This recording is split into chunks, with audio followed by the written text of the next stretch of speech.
3, 2, 1. Hey there, everybody. Sister Terry Burney. For those of you who may not have seen Webisode 1, kind of went around my background as far as being a sister goes. Long story, very short. I had fallen away from the church in college. Actually was a vice president of marketing at a very large marketing firm in Atlanta. Was pretty burned out. Went to services with my parents, discovered the joy of being at church and Jesus and God, and decided to abandon that life and to become a sister and be a high school teacher. So not your run-of-the-mill story, but certainly a path that I'm really glad that I took. And being as connected as I am to my students, one of them came up to me who has friends of all different faiths.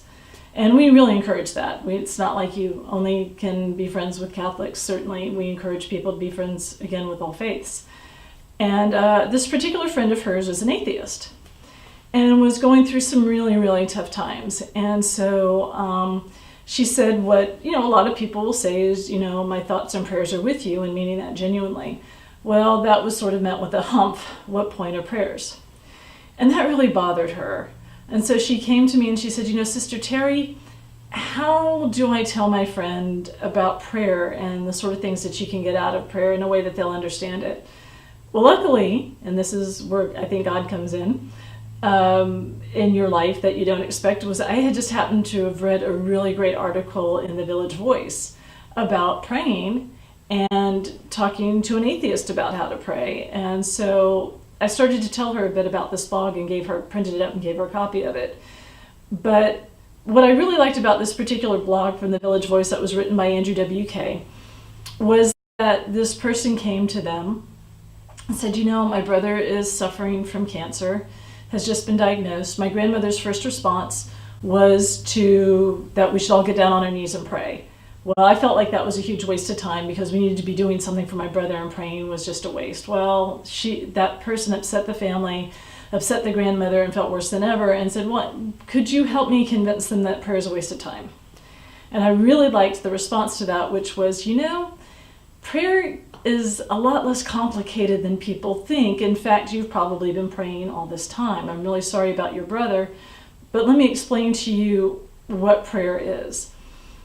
A lot of people think prayer is meditation, but the difference between prayer and meditation is the X factor, and the X factor is humility.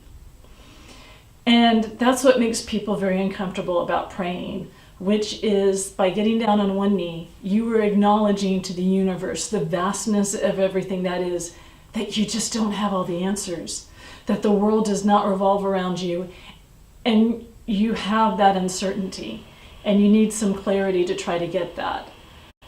And I really thought, wow, this guy's really got an amazing insight into that. And he said, that's generally what makes people very uncomfortable about praying, is having to realize that within the vastness of the world and the universe, we really play a small part in that.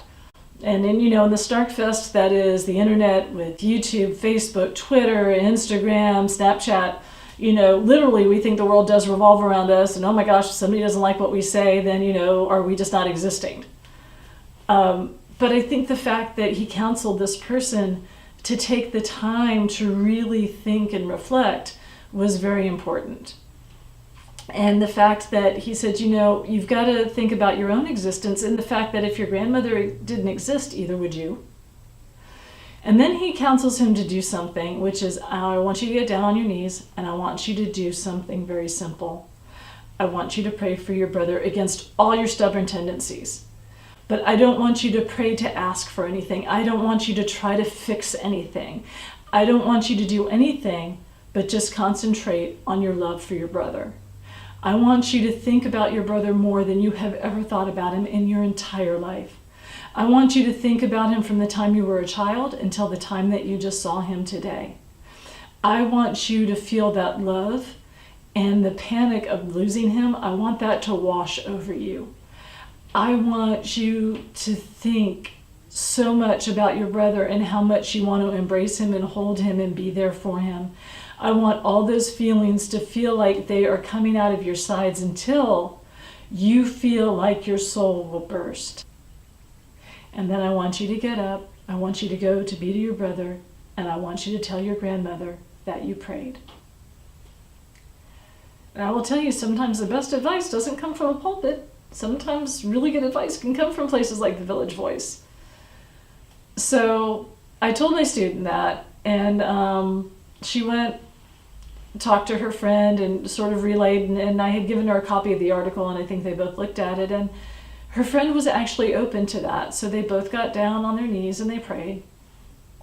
And when it was all done, again, just with the focus of trying to figure out where you are in your world, and not that you're giving up your power, not that you're weak or dumb or stupid, but just that you're acknowledging that there is so much out there in the world and that you're a part of it, and existing at all is a miracle.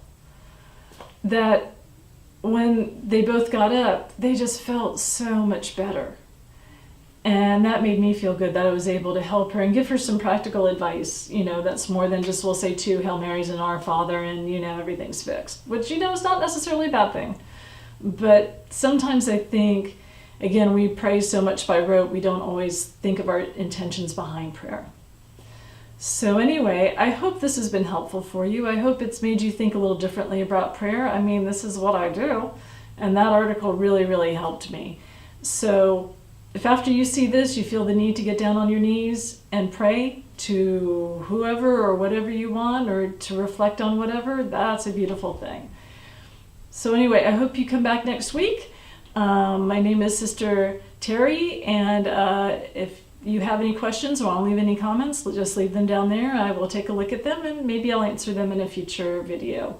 But anyway, again, have a wonderful, wonderful week, and God bless. It's the 3D house of Sister Mary Cat. Yay, Sister Mary Cat. Yes. Oh, Sister Mary Cat. What do you pray for? I bet it's tuna. I'll bet it's lots of tuna fish, which you get particularly during Lent, because you know what? Fridays during Lent, we eat a lot of tuna. Yes, we do. Yes, we do. Oh, we love our Sister Mary Cat. Yes, we do. Okay.